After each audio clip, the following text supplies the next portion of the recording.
ಚಿಕ್ಕಮಗಳೂರಿನಲ್ಲಿ ಅನಧಿಕೃತವಾಗಿ ಬಾಡಿಗೆ ನಡೆಸುತ್ತಿರುವ ವೈಟ್ ಬೋರ್ಡ್ ವಾಹನಗಳಿಂದ ನೋಂದಾಯಿತ ಟ್ಯಾಕ್ಸಿ ಚಾಲಕರು ತೀವ್ರ ಸಂಕಷ್ಟಕ್ಕೆ ಸಿಲುಕಿದ್ದಾರೆ ಎಂದು ಟ್ಯಾಕ್ಸಿ ಚಾಲಕರ ಸಂಘ ಆರೋಪಿಸಿದೆ.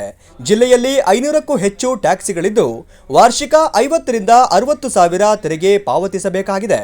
ಆದರೆ ವಾರದಲ್ಲಿ ಕೇವಲ 2 ರಿಂದ 3 ದಿನ ಮಾತ್ರ ಬಾಡಿಗೆ ಸಿಗುತ್ತಿರುವುದರಿಂದ ತೆರಿಗೆ ಕಟ್ಟುವುದೇ ಸಂಕಷ್ಟವಾಗಿದೆ ಎಂದು ಚಾಲಕರು ಅಳಲು ತೋಡಿಕೊಂಡಿದ್ದಾರೆ.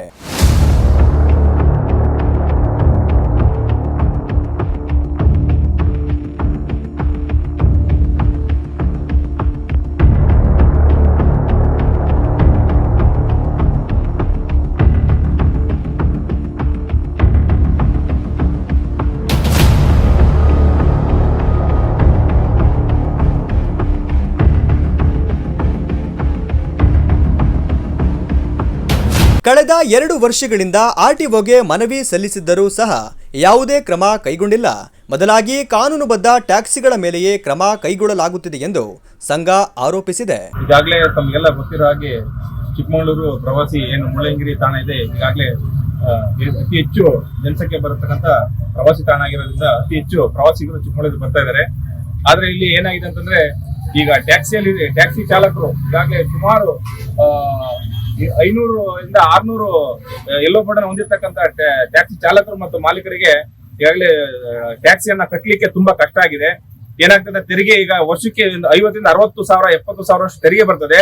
ಇಲ್ಲಿ ನಮಗೆ ಬಾಡಿಗೆ ಇಲ್ಲ, ಯಾಕಂದ್ರೆ ವಾರದಲ್ಲಿ 2 ದಿನ ಬಾಡಿಗೆ ನಡೀತಕ್ಕಂಥ 2-3 ದಿನ ನಡೀತದೆ. ಆದ್ರೆ ಆ ದಿನಗಳು ಕೂಡ ಇವತ್ತು ನೀವೆಲ್ಲ ಇಲ್ಲಿ ನೋಡ್ಬೋದು, ಇಲ್ಲಿ ಎಷ್ಟು ಗಾಡಿಗಳಿದೆ ಅಂತ ತಮಗೆ ಕಾಣ್ತದೆ.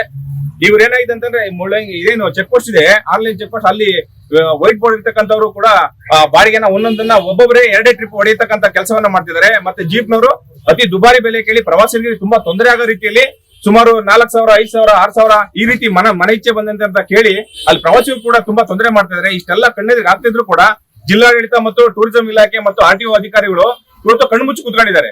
ಆದ್ರೆ ಯಾವತ್ತೂ ಹೇಳಿದಂತ ಟೈಮಲ್ಲಿ 1-2 ದಿವಸ ಮಾಡ್ತಾರೆ, ಮತ್ತಾಮೇಲೆ ಮುಗೀತು, ನಿಂತ ನೀರಾಗ್ತಾರೆ. ಕ್ರಮನ ಕೈಗೊಳ್ತಾ ಇಲ್ಲ. ಗಟ್ಟುನಿಟ್ಟು ಕ್ರಮ ಕೈಗೊಂಡ್ರೆ ಒಂದೇ ಒಂದು ವೈಟ್ ಬೋರ್ಡ್ ಕೂಡ ಅಲ್ಲಿ ಹೋಗ್ಬಾರ್ದು. ಮತ್ತೆ ಆರ್ಟಿಒ ಆಫೀಸಲ್ಲಿ 2.5 ವರ್ಷದಿಂದ ಸತತ ಹೋರಾಟ. ಇದು ನಿನ್ನೆ ಮೊನ್ನೆ ಹೋರಾಟ ಅಲ್ಲ. ಆರ್ಟಿಒ ಆಫೀಸರ್ ಒಂದ್ ಜೊತೆ ನೇರವಾಗಿ ಹೇಳ್ಬೇಕು, ಒಂದ್ ಜೊತೆ ಶೂನ್ಯ ಸೌದೋಗ್ಬಿಟ್ಟಿದೆ. ಅಷ್ಟು ಆರ್ಟಿಒ ಎಸ್ಪಿನೇ ಒಂದು ಎಲ್ಲಾ ಸ್ಟೇಷನ್ಗೂ ಲೆಟರ್ ಬರ್ತಿದ್ದಾರೆ, ಏನ್ ಕ್ರಮ ಕೈಗೊಂಡಿರ ಅಂತೇಳಿ. ಏನು ಕ್ರಮ ಕೈಗೊಂಡಿಲ್ಲ. ಇದು ಚಿಕ್ಕಮಗಳೂರಲ್ಲಿ 1 ವರ್ಷಕ್ಕೆ 5 ಕೋಟಿ, ಇದು ಒಂದಲ್ಲ ಎರಡಲ್ಲ.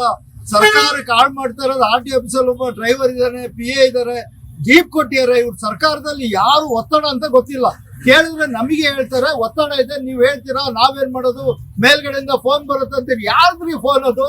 ನಾವು ದುಡ್ಡು ಕೊಡೋದು ಯಾರಿಗೆ? ಸರ್ಕಾರಿ ಅಧಿಕಾರಿ ನೀವು 60 ವರ್ಷ ಇರ್ತಾರೆ, ರಾಜಕೀಯದವ್ರು 5 ವರ್ಷ ಇರ್ತಾರೆ, ಹೋಗ್ತಾರೆ. ದುಡ್ಡು ಯಾರು ಕೊಡೋದು? ಅವ್ರಿಗೆ ಓಡಾಡಕ್ ಫೋನಿನ ದುಡ್ಡು ಯಾರು? ಟ್ರಾವೆಲ್ ಎಕ್ಸ್ಪೆನ್ಸ್ ಯಾರು? ಚಾಲಕರು ಟ್ಯಾಕ್ಸ್ ಕಟ್ಟಿ ದುಡ್ಡನ್ನವ್ರು ಓಡಾಡ್ತಾ ಇರೋದು. ನಾವ್ ಇವತ್ತು ಇಲ್ಲಿ ಬಂದ್ ನೋಡಿ, ಮಿಲನ್ ಟ್ಯಾಕ್ಸ್ ಹತ್ರ ಶನಿವಾರ ಭಾನುವಾರ ಬಾಡಿಗೆ ಇಲ್ಲ ಅಂದ್ರೆ ವರ್ಷಕ್ಕೆ 70 ಸಾವಿರ ಕಟ್ಬೇಕು. ಯಾವನ್ ತಾಳಿ ಪಿಚ್ ಕಟ್ಕೊಳ್ಳಿ. ಆರ್ಟಿಒ ರಾಕೇಶ್ ಅಂತ ಇದಾರೆ, ನೇರವಾಗಿ ಹೇಳ್ತೀನಿ, ಅವ್ರ ಪ್ರಯೋಜನ ಇಲ್ಲ ಚಿಕ್ಕಮಗಳೂರಲ್ಲಿ. ಅವ್ರ ತಿಂಗಳ ಮಾಮೂಲಿ ಇಲ್ಲ, ಏನೋ ಒಂದು. ಪೊಲೀಸ್ನವ್ರೆ ನೋಡಿ, ಪೊಲೀಸ್ನವ್ರು ಗೂಡ್ಸ್ ಗಾಡಿ ಅಡ್ಡ ಹಾಕಲ್ಲ, ವೈಟ್ ಬೋರ್ಡ್ ಗಾಡಿ ಅಡ್ಡ ಹಾಕಲ್ಲ. ನಮ್ದು ಗಾಡಿ ಸುಮ ಹೋಗ್ಲಿ, ತೂಫಾನ್ ಹೋಗ್ಲಿ, 12 ಸೀಟ್ ಹಾಕೋ ಕೇಸು ಅಂತಾರೆ. ಅವ್ರ ಕಣ್ ಕಾಣಲ್ಲ, ಒಂದ್ ಕಣ್ಣಿಗೆ ಬೆಣ್ಣೆ, ಒಂದ್ ಕಣ್ಣಿಗೆ ಸುಣ್ಣ. ಆರ್ಟಿಒರು ಪೊಲೀಸರು ನಾವು ಈ ಮಂಗಳವಾರ ತಪ್ಪಿದ್ರೆ ಮುಂದಿನ ಮಂಗಳವಾರ ಚಿಕ್ಕಮಗಳೂರು ಟ್ಯಾಕ್ಸಿಗಳೆಲ್ಲ ತಗೊಂಡೋಗಿ ಸಿಲಿಂಡರ್ ಮಾಡಿ ನಿಲ್ಸ್ಬಿಡ್ತೀವಿ. ಆರ್ಟಿಒ ಸರ್ಕಾರಕ್ಕೆ ದುಡ್ಡು ಬೇಡ, ಅವ್ರ ಜೇಬಿಗೆ ದುಡ್ಡು ಬೇಕಾಗಿದೆ. ಇದು ಯಾಕೋ ಹಿಂದೆ ಮೇಲ್ಗಡೆ ಒತ್ತಡ ಅಂತ, ಏನ್ ಒತ್ತಡ ಅಂತ ಹೇಳ್ಬೇಕಲ್ಲ ಅವರು. ನಮಗೆ ಬೇಡ, ನಮ್ ವೈಟ್ ಬೋರ್ಡ್ ಮಾಡ್ಕೊಟ್ಬಿಡಿ.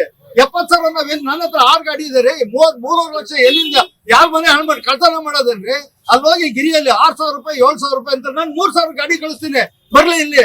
ಚಿಕ್ಕಮಗಳೂರನ್ನ ಟೂರಿಸ್ಟ್ ಗಾಡಿಯವ್ರು ಹಾಳು ಮಾಡ್ತಾ ಇದ್ದಾರೆ. ಅದು ಅಲ್ಲದೆ ಕೈಮರದಲ್ಲಿ ಗಾಡಿಗಳನ್ನ ಗಲಾಟೆ ಮಾಡ್ಕೊಂತ ಇದಾರೆ. ನಮ್ಮೂರಿಗೆ ಬರ್ಬೇಡಿ ಬಸ್ ಸ್ಟ್ಯಾಂಡ್. ನಾವು 60 ಸಾವಿರ ಟ್ಯಾಕ್ಸ್ ಕಟ್ಕೊಂಡು ನಾನು ಎಲ್ ಬೇಕಾದ್ರೆ ಬಾಡಿಗೆ ಹೊಡೆಯಕ್ಕೆ ಅರ್ಹರಿದ್ದೀನಿ. ಇವ್ರು ಯಾರು ಹೇಳೋದಕ್ಕೆ ಹೋಗ್ಬೇಡಿ. ಅದರಿಂದ ದಯವಿಟ್ಟು ಟೂರಿಸಂ ಅವರು, SP ಅವರು, ಮೇನ್ ಆರ್ಟಿಒ ಅವರು, ನಾವು ತೆರಿಗೆ ಕಟ್ಟೋದು ಆರ್ಟಿಒ ಆಫೀಸು.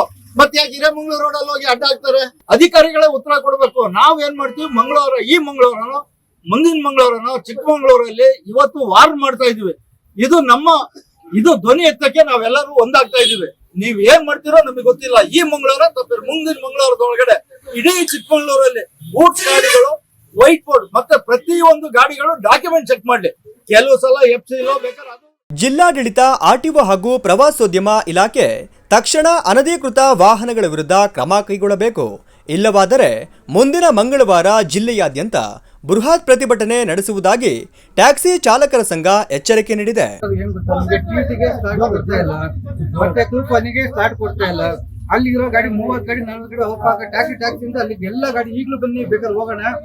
ಕೈ ಮರದ ಹತ್ರ ಒಂದು 40 ಗಾಡಿ ವೈಟ್ ಬೋರ್ಡ್ ಗಾಡಿ ನಿಲ್ಸಿದ್ದಾರೆ. ಅವರೆಲ್ಲ ಯಾರಲ್ಲಿ ಹೋದ್ರು, ಲೋಕಲ್ ಇರೋ ಗಾಡಿಲಿ ಹೋದ್ರು. ನಾವೇನ್ ಮಾಡೋಣ, 3 ತಿಂಗಳಿಗೆ 5,800 ರೂಪಾಯಿ ಟ್ಯಾಕ್ಸ್ ಕಟ್ಟಬೇಕು. ನಾನೇನ್ ಮಾಡ್ಬೇಕು?